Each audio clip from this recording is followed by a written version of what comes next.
what's up, all you burner stones and potheads? This is Weedman 420 with the Weedman 420 Chronicles. How are all you vipers doing out there, Mrs. Weedman? Mr. Weedman. How the hell are you? Fantastic. I love it. Hey, all you vipers out there in the world, hopefully you're smoking some big fat doinks while you're listening to the show. But before Mrs. Weedman and I get normal, today Mrs. Weedman and I are covering some awesome cannabis research with some science and help thrown into there. Also some political news, international news, and then Mrs. Weedman's going to end it with some cannabis culture. We're super stoked. But now, let's get normal. And we're going to throw a homie his own flower because he's been so gracious with all the great strains we've been smoking. But he gave us one of our favorite strains, Lake Effect, grown by our homie Midwest Terps. This one's out for you, Midwest Terps. We thank you for all the great weed from the Illinois versus Michigan Midwest Terp Off, but this one is out for you, homie. We appreciate you. So Lake Effect is a widely recognized for delivering deeply calming, blissful body high accompanied by gentle mental relaxation. The initial onset introduces a gentle, clear-headed mood boost that melts away stress. It creates a heavy, soothing physical sensation, perfect for unwinding in the late evening. Many users note that the strain stimulates a little hunger as the physical high settles in. And that's Lake Effect, grown by our homie Midwest Terps. Thanks for throwing to the cause. Hope we appreciate it. And as we always say, you give us a nug or some buds, we got to smoke it on the show, right, Ms. Weedman? We've been doing this for 7 years, and that is the one rule I've always kept. If you're a home grower or a caregiver grower or just passionate about the grow that you do, throw us some buds and we'll throw you a shout out on the show. And we appreciate all the weed we get from everybody. Thank you so much. And now Mrs. Weedman's going to tell you a little about 8decades.com. Tell us about Mrs. Weedman. Yes. 8 Decades is our baby. It is our cannabis lifestyle brand. And you could find out more about it at 8decades.com. That is EIGHT, decades.com. We have our custom smoke set that we created. It's all stainless steel, 16 gauge. It's your forever rolling set. It's intended to be sitting out on your table and starting the conversation about cannabis. Mm-hmm. You'll also find storage jars. You'll find hemp clothing and all sorts of goodies.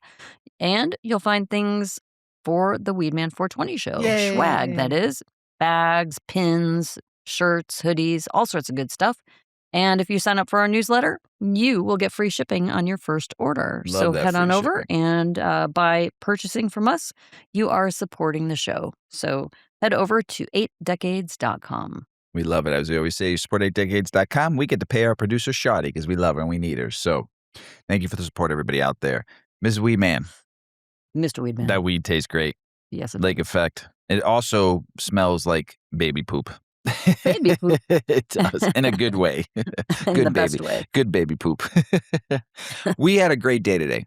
Today is Tuesday, 5/19/2026, and we had a fun day today because we got invited to check out a cultivation over in the west side of Chicago called Cannabis Campus. It is amazing. Oh my gosh. I'm going to let Miss Weedman. Yeah. I love architecture. I love cool buildings, but this blew Mrs. Weedman away, this 234,000 square foot behemoth of a craft cultivation, infuser, transportation. But I'm going to let Mrs. Weedman talk about this building. Tell us about it, Mrs. Weedman. It's a beautiful building, and we're not ready, I don't believe, to release addresses or anything. They're not quite ready for business yet, so we got a little preemptive tour. Sneaky peek. And it's a 2-story Chicago warehouse, but a beautiful one that has windows, and on the second floor are these beautiful skylights and just windows wrapping the entire building. Like, every wall is windows. It's beautiful. There's so much natural light. High ceilings, concrete posts, like your old warehouses that you could literally drive a locomotive through. Mm-hmm. They could support the weight. These buildings are just monsters. And they have done this just beautiful build out. And the idea is that it is literally a campus for cannabis growth. Mm-hmm. So they are going through all of the logistics, all of the formalities to have a cultivation, infusion, and all of the licenses and wherewithal. Beverage. Everything. Yeah. Yes. So this facility will be for white labeling. So there will be one big producer that's in there, and they will grow their own product and simultaneously be doing white label growing and white label infusing and white label beverages. So it's an incubator for cannabis. It's very, very, very impressive. And it will grow over time because they, at this point, my understanding is they have more square footage than they can use. By law, you can only grow to X amount of square footage and X amount of plants. So For a craft cultivation. yes. Yeah, they have the 14,000 square foot license. So there's more space than they need. Yep. So they have plenty of room to grow, and they can be a little metropolis, a hub, let's say, in the city to source out to all their 100 and some odd dispensaries that are within like 3 miles of the place. I mean, this place, the logistics, the machine that it can be in time, it will be very fun to watch. And it was really cool to get in there and see it before all of the equipment goes in, and kind of envisioning what it's going to look like when it's filled with plants. It is just really something special. So there will be more to come. We'll share more information as we in the weeks to come. yeah. Yes. And we're the tour was amazing. We got a tour, about an hour tour, and then a little talk and about the building and about the logistics and what they're doing with the white labeling and grow but the building, they have a moon tower. I want to party in the moon tower. That's how cool it is. I want to go up there and smoke a big fat doink in the moon tower. It was pretty badass. I mean, the building is just, oh my God. The concrete pillars, right? You would call them. Yeah.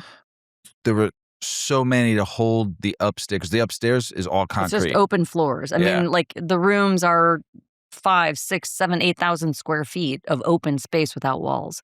So all of these pillars and posts are supporting the second floor above it. Yeah. And it's architecturally, it's very pretty. Yeah. It's gosh. Cool. But it is going to be just such a cool space, because you think all of these brands that might want to bring their product here, I mean, this is everything. You can make gummies there. You can make beverages there. You can make vapes there. You could grow flower there. You could make concentrates there. I mean, they have a vault like bigger than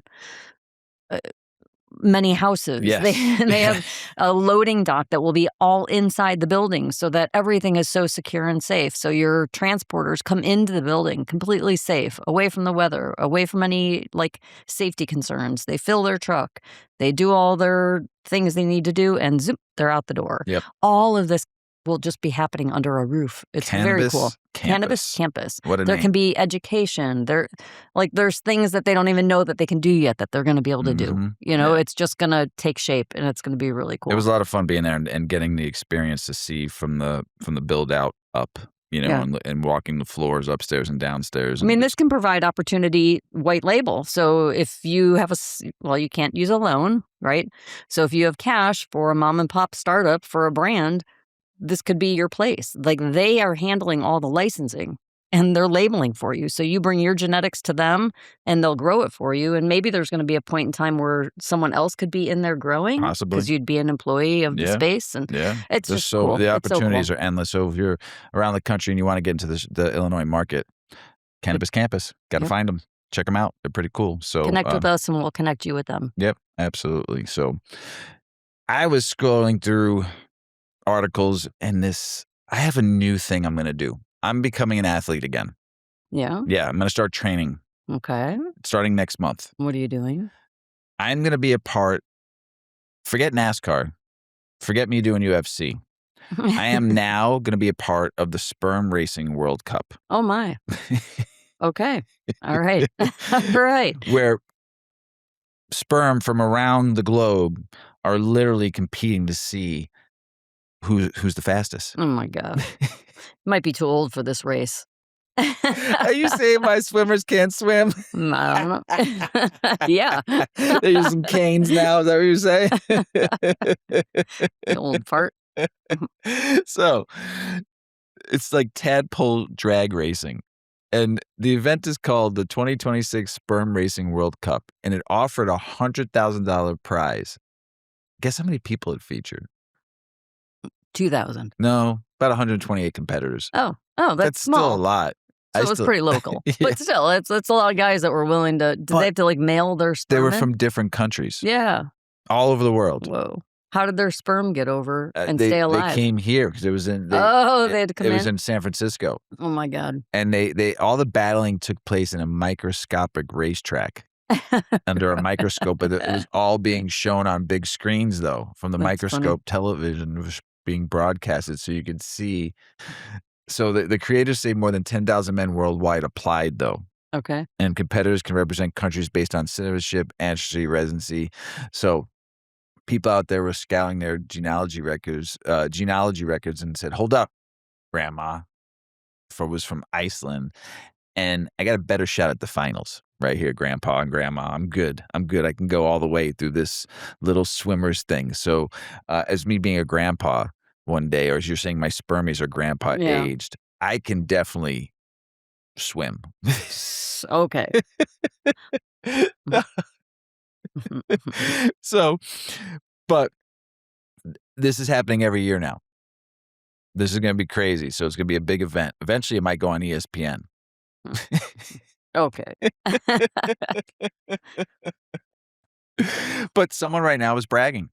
They got bragging rights that they won the first ever 2026 Sperm Racing Cup.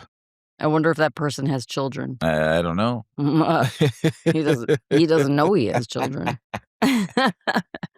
So this might be the only race where coming in first, hey yo, has completely different meaning. Yeah. That's crazy. What does this world come to? Since we're so old, we should say things like that. Oh, What are these young people up to these days? I mean, like, what are they doing? These kids are crazy. For $100,000? Hey, I mean, $100,000 out of 128 other swimmers. Yeah, I mean, or why 127 not, right? other swimmers you're going up against. Yeah. And it's like, what do they have to do? Take the winner out and put it under do they have to do a DNA sequence to find out who it is? How do they figure out who it is? Because they have it in a microscope in a petri dish. Oh, like everybody's in a different one. And they have one swimmer in a petri dish on one side because they probably have to take the needle to be able to take that one sperm out and put it in there. And That's crazy. Go. Ready, set, go. Under a microscope setting, like the size of just think how for a swimmer to swim in a petri dish, in a microscope dish, that's still a long way. Yeah. I wonder, probably took a few minutes or maybe like 15 minutes to get from one side to the other. Mm-hmm. I don't know. They do swim pretty fast, 15 minutes? Heck no. Maybe 5 minutes? Oh, fast. Faster? I think they're fast. Yeah? Yeah. Sperm, how fast are sperm? I can't believe we're actually looking this up. They can travel 28 to 45 miles per hour at the time of ejaculation. All right, so these guys aren't being ejected. They got to get moving. Right. Okay, so the average individual sperm can go at 25 to 50 micrometers per second, roughly a tenth of an inch per minute. That's pretty slow. Yeah. So it's all about the ejaculation. I think that adds to the success. Oh, and that's not part of this contest. No, not at all. Not at all. Not prematurely or long term. All right. All right. Before we get Back even on crazy, track. you ready to start the show? Yeah. Let's do this.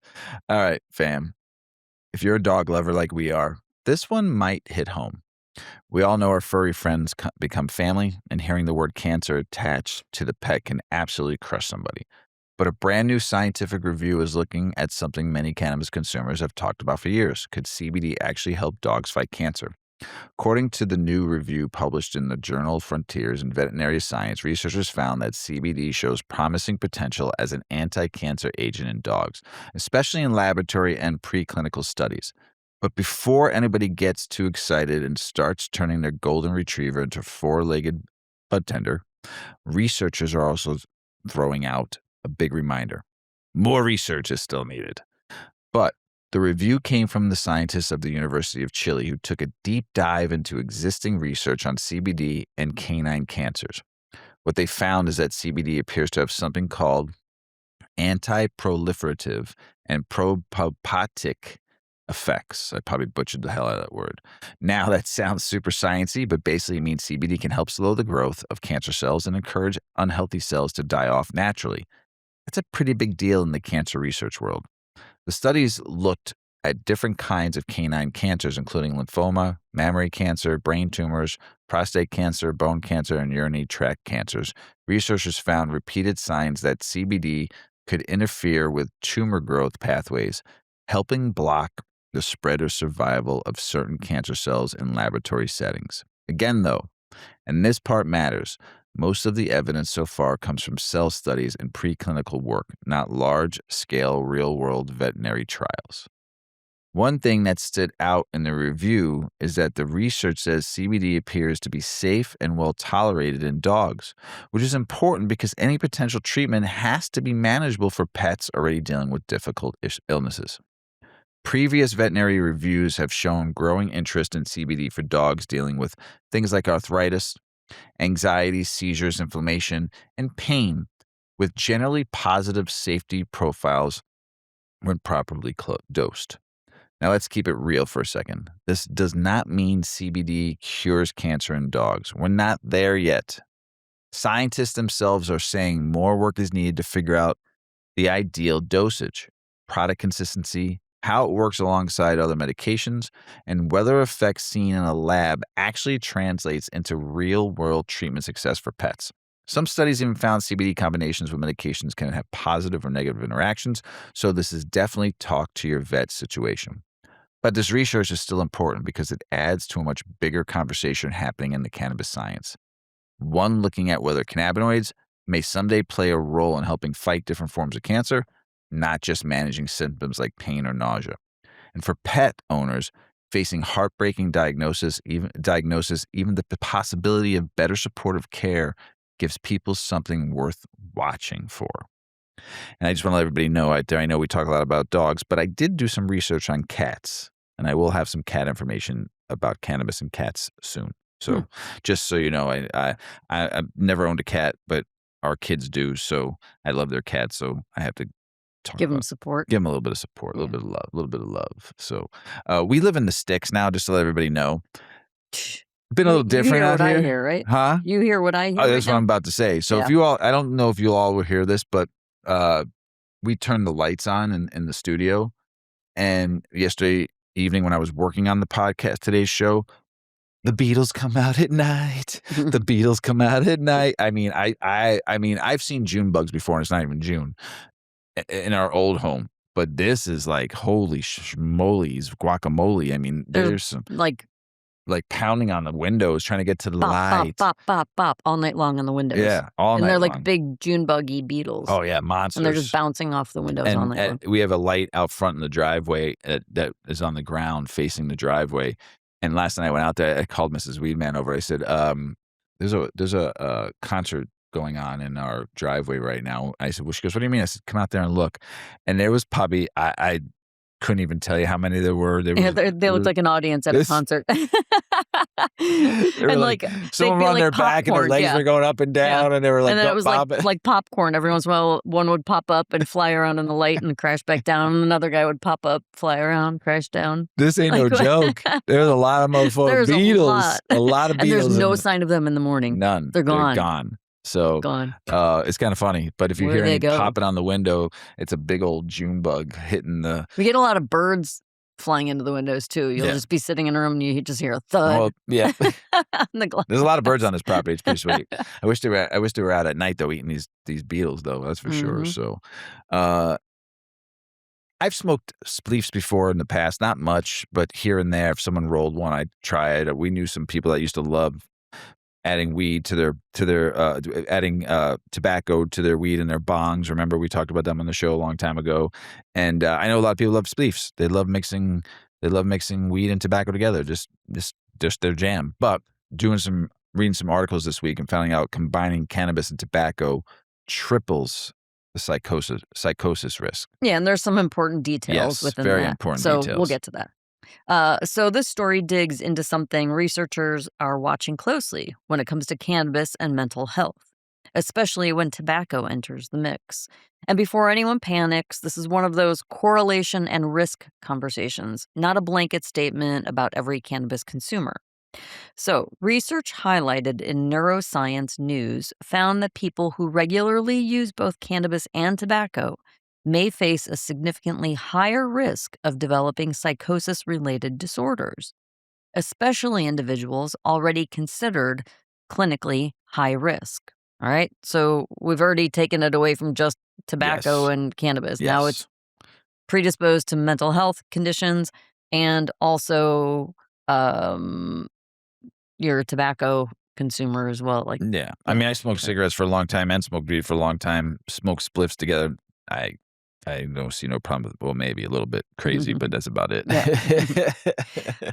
The study suggests combining the two substances could nearly triple the psychosis risk in vulnerable populations, with researchers pointing toward possible synergistic effects that happen in the brain when nicotine and THC are used together. Scientists are saying that tobacco may increase THC absorption, which could intensify cannabis's psychoactive effects. But researchers were also careful to say this doesn't prove that cannabis or tobacco directly cause psychosis in everyone. Got that? This isn't about everybody. Genetics, mental health history, age of use, and frequency likely matter too. Earlier brain studies have linked heavy cannabis dependence, especially when use starts young, to changes in the reward and dopamine systems associated with a psychosis risk. So the bottom line is, uh, this is not information meant to give reefer madness all over again, Right. right? This is just harm reduction. It's just the more you know, the safer you are. Researchers are saying if somebody already has mental health vulnerabilities, especially around psychosis or schizophrenia, mixing tobacco and cannabis may be something worth thinking twice about. So, just knowledge is Knowledge is power. power. Yeah. Yeah. Like I said, it's not for the normal that use it every day. I mean, I know somebody that smokes spliffs every day. Hmm. They love it. It That's gives just them how that, they consume just all gives day. them their head right. Gets in their head. They feel it. They feel Hmm. it wakes them up. And, like I said, I've tried it sometimes a few times and I liked it. And a couple times it gave me like too much of a head rush. Hmm. Like, oh, okay, I'm good. I need to sit down. Hmm. Kind of like, you ever drink too much and you're kind of buzzed or drunk, not even buzzed, drunk, like straight up drunk. And then you smoked a cigarette and you just, Blech. yeah, exactly. You, you Yeah. know it. Head spins and you're like, Blech. oh man, I'm done. Yeah. Mhm. So I think that's the worst feeling ever. That When you, is oh terrible. God. I Ooh. always said the cigarette hangover was worse than the Whew. booze. Oh yeah. So, Yeah.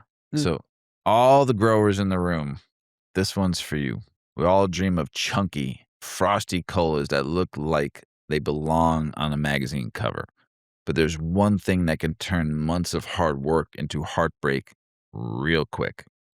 Bud rot, Ooh. also known as botrytis. And trust me, this stuff is basically the horror movie villain of growing cannabis. A recent breakdown from the International High Life dug into a serious health risk beyond botrytis cannabis bud rot, and the message is simple. If your bud is moldy, don't smoke it. I know. Every grower listening just felt pain in their soul hearing this.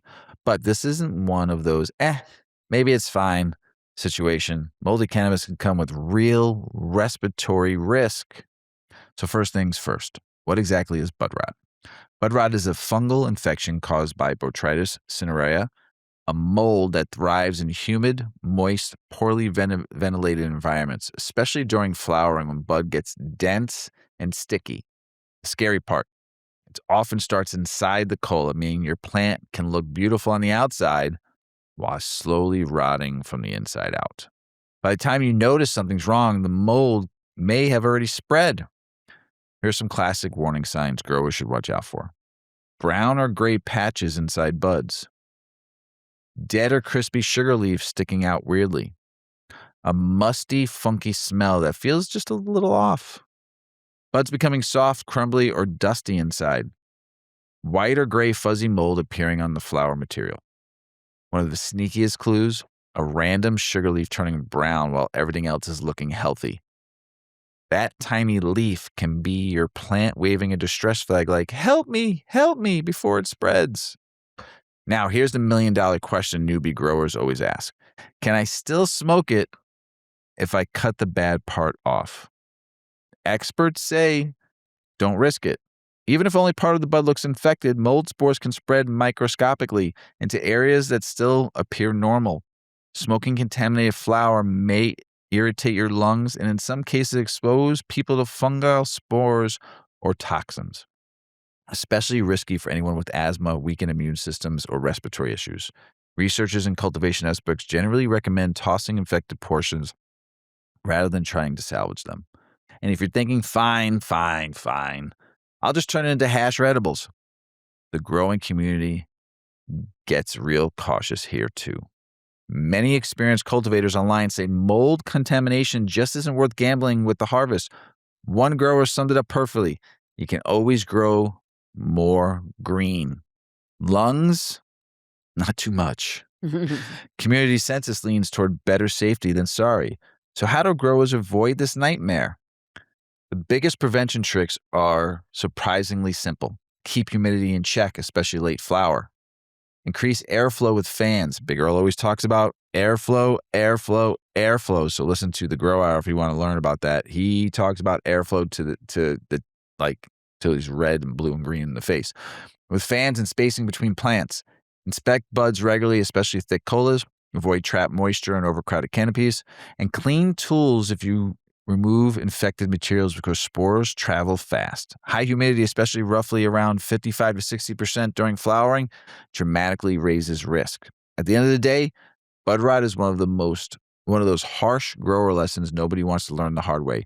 You do everything right for months and still lose beautiful buds to the moisture and mold. But knowing the signs early can mean the difference between losing one cola or losing the whole harvest. And take a listen to the Grow Hour. I know we've talked about, Big Earl has done great jobs talking about airflow and clean space, and we've had people on the show talking about this. So take a listen to the Grow Hour. We come out with a new episode every month. So, and Big Earl is the man. He is a wealth of knowledge. Yes. So medical marijuana helps pain patients reduce the use of opioids from a new study. Yeah. Tell us about it. Again, this is another perspective on a similar topic. We talk about this a lot because a lot of our audience is looking for answers on these types of topics. So if any of you are dealing with chronic pain, doesn't necessarily mean that you've been given a prescription for opioids, but there's a good chance that if pain is in your medical, whatever, if you're dealing with it, at some point you may be introduced to opioids and you may be telling the doctor, I don't want them. Makes me happy. We had a message, I think it was on YouTube from somebody. I want to thank you for sending a nice DM about getting off opioids and being on cannabis now for years, and it's changed their life. So congratulations. Thanks for telling us your story. I appreciate it. So shout out to you. Yeah.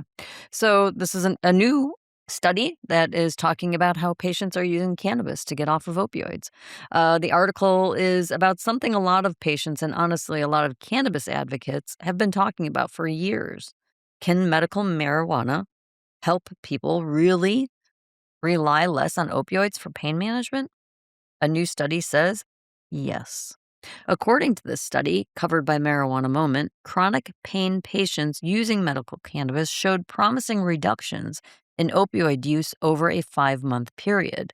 Researchers followed 29 long-term pain patients, many of whom had been dealing with pain for over a decade and had struggled to reduce opioid use before entering the study. Here's the headline. About 24% of participants stopped using opioids completely. That's huge. And average opioid use dropped significantly from roughly 47 morphine milligram equivalents per day down to around 16 after introducing medical cannabis. Researchers also reported pain scores improved over time, suggesting people weren't just quitting opioids and suffering through it. They were still getting symptom relief. One interesting twist: researchers removed cost barriers to medical cannabis during the study because many patients said affordability stopped them from trying it in the first place. The authors called cannabis a possible harm reduction tool. How about that after years of DARE calling it the cause of all harm, right? It's the source. Yep. Yeah. But they were careful with that conclusion because it was a small study with no control group, meaning bigger research is needed before comfortably making sweeping claims. Science keeps pointing toward cannabis potentially helping some chronic pain patients cut back on opioids, but researchers say we still need larger studies to fully understand who benefits most and how to use it safely as a pain prevention tool. Yeah. That's I good stuff. yeah. Yeah. And hearing from, from people that have reached out and sent us DMs and messages and emails and stuff about opioid addiction and getting off it because of cannabis, it's truly amazing. Yep. And to hear their stories, and I thank you for sharing, everybody. And the last one we just got to, and we also had someone reach out about our last episode too when we talked about microdosing, and this person was saying, have they been microdosing now? And it's really helped them out too. So we love you out there. Thanks for keep on sending us those messages. We appreciate it. Political, state, and business news. Looks like 2026 could be the big legalization year, with several states still in play for adult use cannabis. States like Idaho, Kansas, South Carolina remain long shots, while places like Pennsylvania and Hawaii are being watched closely. Translation: cannabis legalization is moving slower than Stone or trying to find the TV remote, but it's still moving. The cannabis business's world is seeing a slowdown, with the number of active cannabis licenses declining for more than 2 straight years. Industry experts point to tight regulations, oversupply, taxes, and smaller operators struggling to survive. Small businesses are thriving. Others are learning that the cannabis market ain't all sunshine and free samples. The green rush got some folks walking and some folks sprinting to the exit. A new opinion piece says Trump's recent medical marijuana messaging aimed at seniors could help older adults seeking relief for pain and illness, but poor coordination could spark confusion or backlash. Supporters say seniors are becoming one of the fastest growing cannabis groups. Turns out grandma might be asking for gummies before cookies these days. A new report says older adults are increasingly interested in cannabis edibles, especially for pain. I think I just read that, didn't I? Nope. Pain and sleep and relaxation. Experts say seniors are turning to products with lower doses and easier consumption methods. Grandpa used to complain about loud music. Now he's asking if anybody bought indica brownies to the bingo night. Big changes in Georgia medical marijuana programs are on the way after governors signed a bill expanding access.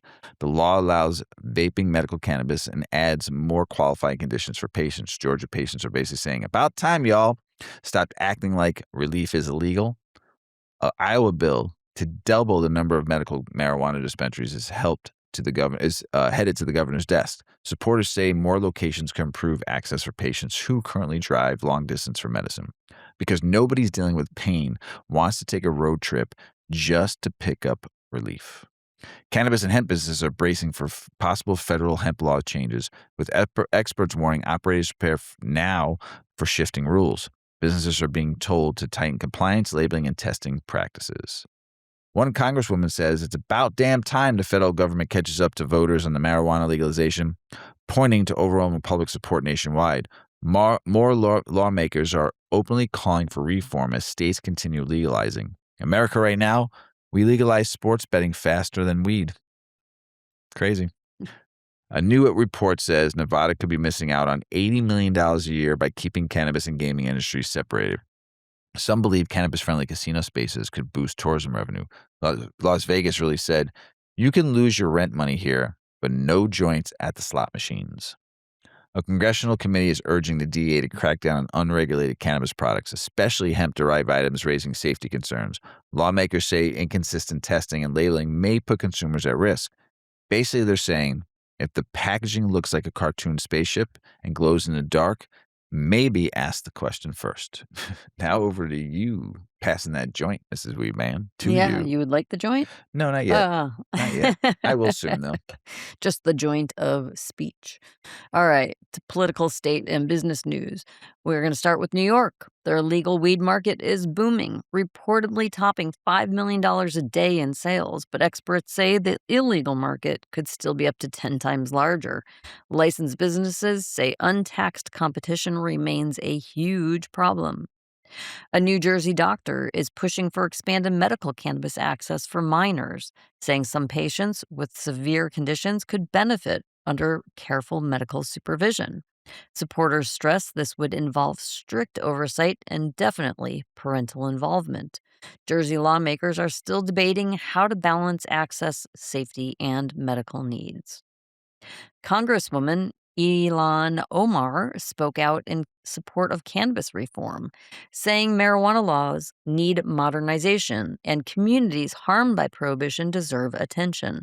As more politicians get louder on legalization, Omar said, "We can update our phones every year. Maybe we need to update the weed laws too."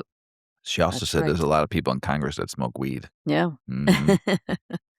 A new proposal in Louisiana would create a government task force to study marijuana legalization, potentially laying groundwork for future adult use reform. The conversations are happening, but Louisiana's acting like they gotta hold two cookouts and a parade before they can even make weed legal. Just do it already. Just do it, would you? A recent cannabis focused opinion piece argues the upcoming 2026 elections may matter more than any single marijuana bill in Congress because whoever voters elect could shape reform for years. Cannabis advocates are being told to pay attention at the ballot box. Virginia's governor signed a marijuana resentencing bill, opening the door for people impacted by older cannabis convictions to potentially receive sentencing relief. Lawmakers rejected several proposed amendments before ultimately moving it forward, marking another step in cannabis reform. Cannabis advocates in Washington, D.C. gathered demanding the release of people still incarcerated over marijuana related offenses. Protesters say legalization means little if people remain behind bars for actions now considered legal. Imagine still doing time while somebody else is selling weed with a client rewards app. Ironic, right? Cannabis investment company Apollo made headlines with a major business move, signaling that some investors still see long term potential, despite ongoing market struggles and financial shakeups. Even with the industry feeling like a constant plot twist, somebody apparently looked at cannabis and said, "Yeah, let's put our money there." It's a risky, risky world, isn't it? A little bit. Cannabis. A Delaware court ruling may broaden bankruptcy relief for cannabis companies, potentially giving struggling businesses more legal options to reorganize their debt. Industry watchers say this could be a meaningful shift. Michigan cannabis tourism just got a glow up with a company launching behind the scenes marijuana cultivation tours so cannabis fans can see how the magic happens. Think winery tours, but greener and with way more questions about trichomes. It's giving field trip energy, except nobody's sneaking snacks they can just munch out all they want. Hmm. The U.S. House voted to let military veterans receive medical marijuana recommendations from VA doctors, a move supporters say could improve access for vets dealing with pain, PTSD, and other conditions. Thousands of veterans have pushed for this change for years. Imagine serving your country and still having to play hide and seek for relief. A new proposal could mean marijuana consumers may legally own firearms for the first time in decades as lawmakers debate ending long-standing federal restrictions tied to cannabis use. Supporters argue legal cannabis consumers shouldn't lose constitutional rights, and I think they're right. Mr. Weedman, it's back over to you. Nice. More political, state, and business news. A new data breakdown shows daily cannabis use in America now rivals, and in some groups surpasses daily alcohol use, highlighting major shifts in consumer habits. Analysts say younger adults, especially, are rethinking drinking culture. America said, really? Hangover? Nah, we'll take the snacks and the nap instead. Flashback time. A 1976 marijuana march in New York City reportedly brought hundreds together, with protesters openly smoking during a parade through Central Park demanding legalization reform. Nearly 50 years later, cannabis culture looks way different. Imagine explaining to 1976 stoners that dispensaries would someday have loyalty points. Some New Jersey police officers fired over an off-duty marijuana use still haven't been reinstated yet, even after the court ruling reportedly sided with them. The case highlights growing tensions between state cannabis laws and workplace policies. New Jersey said, we legalized it, but don't get too comfortable. This weekend, I watched the the MMA fights with Ronda Rousey and Nate Diaz. So and a few other there was some good fights. So, but UFC champ Bella Muhammad took shots at Nate Diaz after Diaz lost to Mike Perry, and Mike Perry mopped him up. And I'm a big Nate Diaz fan, but he did not look like the Nate Diaz of young. And Mike Perry, joking, he said should have actually worked out and trained instead of smoking weed. MMA Trash Talks says stays undefeated. Somewhere Nate probably shrugged and said, "Cool story. Now pass me the joint." Maryland's governor signed new cannabis legalization and impacting dispensary licenses, micro businesses, employer rules, and training programs. Supporters say it could improve structure and expand opportunities in the state's legal market. Maryland cannabis be like, "Congrats, you're legal. Now here's 400 pages of paperwork." Alabama, finally roll tide. Alabama medical marijuana sales are finally about to begin, with the state's first dispensary reportedly preparing to open its doors after years of delays and legal setbacks. Alabama patients are basically standing outside like, y'all had us waiting longer than a DMV appointment. But I think it's supposed to open up this weekend maybe. Yeah, finally Alabama. Weed has come home. A new analyst suggests cannabis legalization may be linked to lower crime rates in some areas, challenging long-standing fears around reform. Researchers say results vary by region, but trends are worth watching. Turns out legal weed might cause fewer problems than Uncle Larry after 3 beers at Thanksgiving. A new report says Trump continues sending mixed messages on marijuana, supporting medical cannabis at times while staying less clear on broader legalization. Political observers say cannabis voters are paying attention. Cannabis policy and politics right now feels like a relationship that says it's complicated. The TSA, Mrs. Weedman sent me this. The TSA says some medical marijuana patients may be able to fly with cannabis, but legal experts warn rules remain confusing and depend heavily on state and federal overlap. Translation: before packing the bag, maybe triple check instead of explaining things at the airport security at 6 a.m. And that's political state and business news, everyone. And we're going to light this joint up All right. while Mrs. Weedman is going to talk to you about something that Mr. Weedman has talked about for a very long time in the cannabis market, and pre-rolls. Yep. What separates top shelf pre-rolls separates top shelf pre-rolls from the rest? Yes. Tell us about it, Mrs. Weedman. This one is for the folks who love their fresh flower. They aren't trying to smoke a dry, crunchy pre-roll that tastes like sadness. Let's talk about storage, because your joints deserve better living conditions too. A new article from Green State says if you're spending money on quality pre-rolls, storing them properly actually matters. Experts recommend keeping pre-rolls in a 8 decades Mirren violet jar with a humidity pack. No, I'm sorry. Did that just happen? Experts recommend Great plug. keeping pre-rolls in a humidor or humidity-controlled environment, ideally around 58 to 62% relative humidity, to help preserve flavor, aroma, and potency. When it's too dry, your flower can burn harshly and lose terpene flavor. Too humid, you risk mold and poor combustion. The article points out that temperature and light matter too. Heat, sunlight, and constantly opening containers can slowly degrade cannabinoids and terpenes over time. So leaving your pre-roll tube baking in the hot car or sitting on a sunny windowsill is not doing your stash any favors. Ugh. One tip experts mention is using humidity packs or airtight storage made specifically for cannabis, like 8 decades violet jars, to help maintain consistency. And no, your kitchen junk drawer isn't technically a humidor, no matter how much confidence you have in it. If you care about flavor and freshness, proper storage can help your pre-rolls smoke better and stay enjoyable longer. Think of it like keeping good coffee fresh. Same vibe, different plant. Yes, we love good fresh weed. Also, really good fresh coffee. Yes. Every time I open up our mug cabinet to get a coffee mug, Grind it weekly. Mrs. Weedman's freshly ground coffee right next to the freshly ground weed on the tray. Both smell fantastic, Mrs. Weedman. Yes.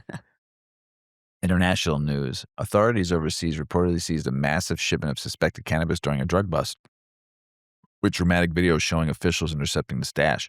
International smuggling stories never stop getting wild. Somewhere, somebody definitely looked at the news and whispered, "Welp, there goes the vacation fund." Researchers in Israel are exploring new cannabis-related health science, continuing this country's long history of marijuana medical research.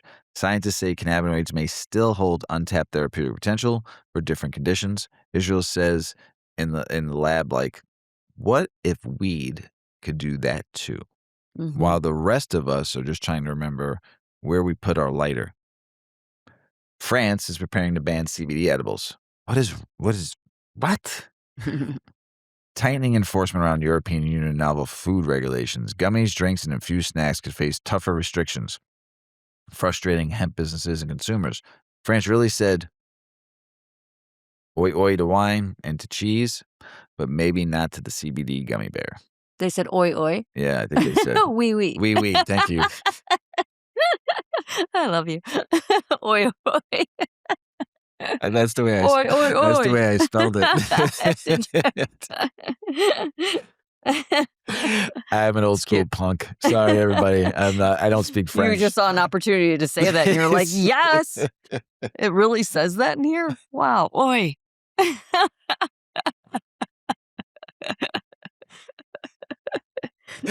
Oh shit!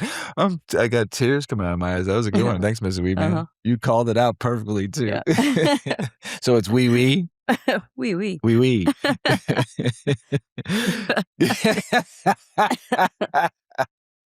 Yeah. Big news out of Colombia, where lawmakers reportedly approved a bill to legalize marijuana, pushing the country closer to major cannabis reform. Supporters say legalization could reduce illicit markets and boost economic opportunity. Colombia said maybe regulation works better than pretending people aren't already smoking. A new report out of the United Kingdom says medical cannabis patients are still struggling to access treatment years after legalization, citing high costs, limited prescriptions, and red tape. Patients say from happened on paper, not always in real life. UK patients like, cool, so it's kind of legalish. Reggae artist Marlon Asher is celebrating 20 years of his iconic anthem, Ganja Farmer. With a new EP release, cannabis culture and reggae continues to going hand in hand worldwide. 20 years later, and stoners still hear Ganja Farmer and instantly start nodding like it's their national anthem. Leso is overhauling its cannabis regulations with new oversight rules expected soon as officials work to strengthen the country's legal cannabis industry. Industry watchers say clearer rules may attract more investment. Lesotho looked at cannabis policy and said, all right, y'all, let's get organized before this turns into chaos. In the United Kingdom, advocates say accessing medical cannabis remains frustrating despite legalization victories years ago. High cost, limited NHS access continue creating barriers for patients seeking relief. Folks fought hard for legalization only to find out that the next battle was paperwork, the ultimate buzzkill. And that's international news, everybody. Now, Mrs. Weedman. Mr. Weedman? Have you ever tried to hide that you were stoned? Yes. And how well have you done? I think I just tend to get too in my head thinking that people think I'm so stoned, but I think most oftentimes people have no idea that I'm stoned. What do you think? I'm with you when we smoke. I mean, we smoke Sometimes all the if time. I'm on like a slumpy stoner. At like, night, I know you're stoned. Oh, but yeah. during the day when you're doing your microdosing, I can't tell Can't at all. tell. Not at all. No. But in the evening, we smoke a whole fucking joint, take 2 edibles, and we're fucking going to bed. So we're stony baloney. big. We want to go to sleep. But during the day, Mrs. Weedman microdoses, and you wouldn't even know at all. So that I know of, that I can tell, you know. But there's some people out there that they can really hide their high, and there's some people out there, according to, they're going to teach you, and they have it down to a science. And Ms. Weedman is going to tell you about it right now. Yep. Tell us and finish up, Ms. This Weedman. article is a fun one and maybe a little relatable for some people out there. Do you ever wonder if everyone really knows that you're high, or if you're convincing yourself they do? Does that even make sense? Because I'm high. Did that make sense? It did. Okay, good. Moving on. If you were smoking out there, it definitely made sense. It totally made sense to you. Well, apparently, some seasoned consumers have developed a whole science for staying low key. According to a High Times Culture piece, experienced cannabis users shared their go-to tricks for hiding their high in public or professional settings. The biggest themes: hydration, eye drops, chewing gum, and confidence. Yes, totally, all of that. People said dry mouth, red eyes, and acting overly paranoid are usually the biggest giveaways, not necessarily the smell. So staying calm and acting normal tends to go a lot further than overcompensating. Another common tip was mind your dose. Several people said avoiding too much too fast is key if you're trying to remain functional.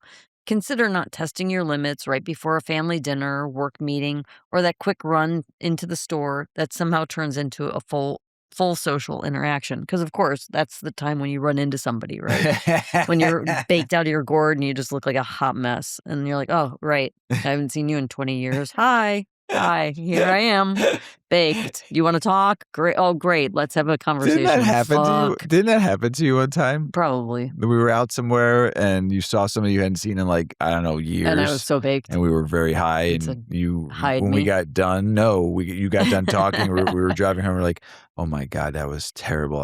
I couldn't concentrate. They probably thought I was nuts and crazy, and I was just like, I was just trying to have a conversation, and I was in the Couldn't car. find my I words. was laughing my ass off in the car all the way home. So these stoners that are offering some advice, they have some practical takeaways too. Know your environment and consume responsibly. If you've got important obligations, if driving is involved, or you have safety concerns, it's probably not the moment to experiment with your tolerance. The folks who have it down to a science seem to agree. It's all about less panic and more preparation. Easy Easy there. Yeah. Just be easy. Yeah. It's not easy being cheesy. Or For some. Oh, Yeah. well, what a great show, Ms. Weedman. Great show. I'd like to ask you, do you have anything else to say? Oh, I thought you were going to ask me if I would be your girlfriend. Oh, I'm like, what were you going to ask? I just wanted to ask you. will you be my girlfriend? I'll think about it. Can Hey, I get back thanks. to you tomorrow? Yeah, shoot me a DM, will you?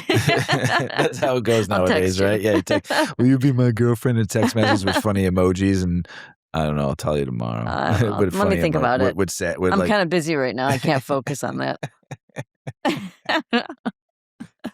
Give me 24 hours. Oh, shit. Well, do you got anything else to say before we go? Do we have a holiday coming up? Is this Memorial Weekend. Yeah. It's coming up. Yeah, here in the States. Yeah. Memorial Weekend. Everybody. So, yeah, next week when we talk to you, it'll be after the Memorial Weekend. So be safe if you're getting together. Have some fun. Pack some J's. Bring some of your best flour and share it with a friend who's never had it before. And tell them about our show. Yes. Because sharing is caring. Yes. Pass a joint and pass the word. Watch the Weedman 420 Chronicles podcast. Yes, please. Because that'd be amazing. we just want more people to know about what we do, and we definitely like feedback. So tell us what you'd like to see more or less of. Yeah. More. Well, I mean, you know, like within reason. Yeah. We don't change much.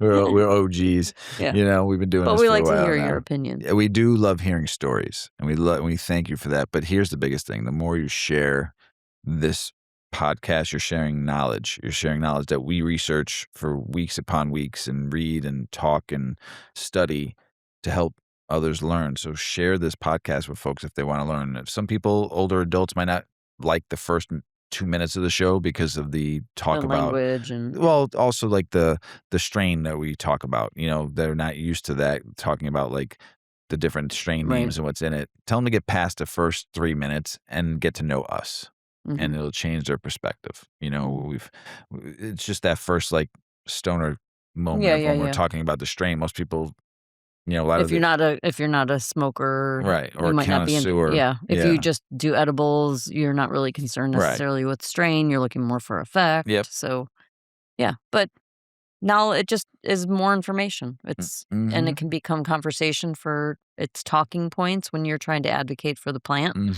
And together, each of us, if we open our mouth and say something positive about weed, we're just continuing to break down the barriers. And stomping the stigma. Yeah.